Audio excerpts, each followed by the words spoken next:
If you look at a global scale, climate change is a severe threat for ski industry. We made a study for UNEP, United Nations Environmental Programme, to look at the impacts of climate change to the ski industry, and the results of this study were they had a big media interest, and the chief of UNEP, the director, called out Mr. Töpfer from Germany, he takes this problem very serious, and he always stated that climate change is together with poverty the biggest problem in the world.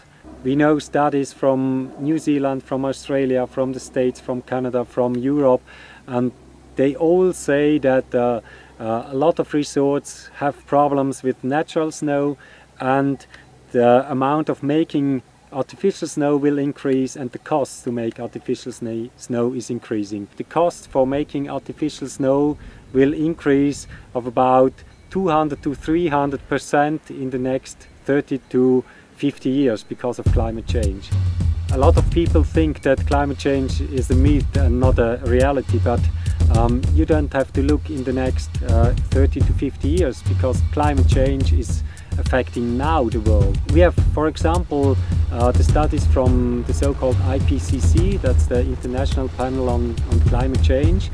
There are about 5,000 researchers all over the world working together in this field, and they made a study that is really accepted all over the world, and this study found out or shows that temperatures increased about 1 degree the last 100 years. So it's not a myth, it's reality. If you look at the world, you only have to open your eyes and you see how climate change is affecting the world now. While Arizona SNOWBOWL officials sit and wait for enough snow to fall on the mountain, the issue of snowmaking is flaring up again.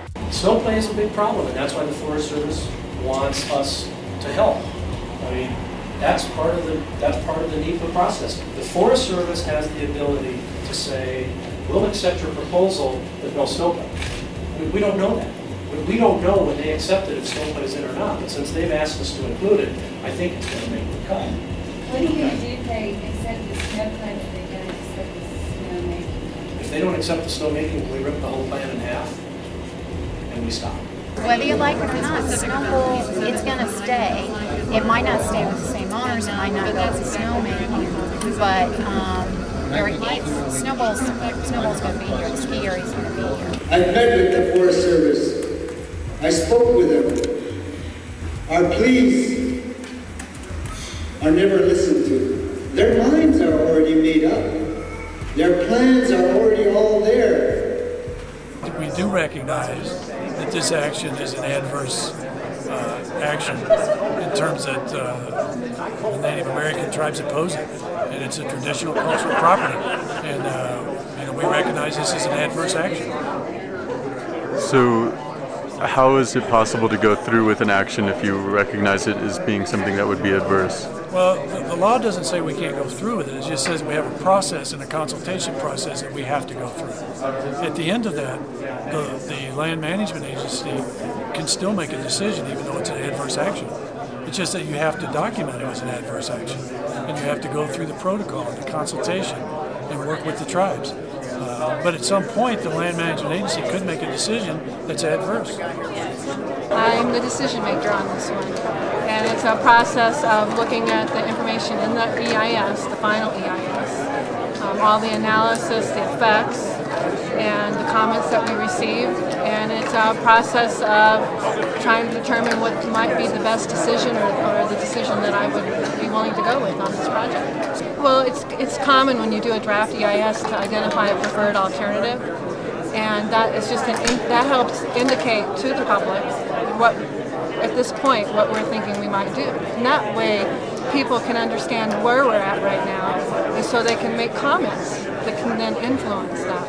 And it's in the final decision, that may not be the final decision. The final decision could be different from the preferred alternative. The draft EIS was released on CD-ROM, on the internet, and hard copies, and copies were mailed to the tribes. That it's difficult to, just maybe read one section or a summary. It's like the whole thing affects us, so we'd like to read and understand the whole thing.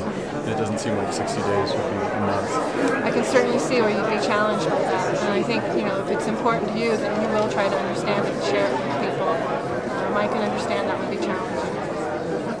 This is a traditional cultural property that helped create national laws like AIRFA, the American Indian Religious Freedom Act, was due in large part to the struggles that happened over this mountain. So I think the upcoming, whatever decision the Forest Service makes, it's going to have an impact within the Forest Service nationally, because they're looking at new policies on dealing with sacred sites. You know, and it's tough to consult with so many different tribes. The Havasupai, for example, you know, they live in the Grand Canyon, and it's an 8-mile hike or take a helicopter. And the Forest Service tried sending the EIS through FedEx, and the FedEx truck doesn't get to Supai. So I hiked the copy down and delivered it to the Director of Natural Resources, Roland Monikaja. That was, I think, with a couple weeks left to the public comment period deadline. It was in the comment period, but near the end, I remember, because I was kind of upset about that. They published this book, and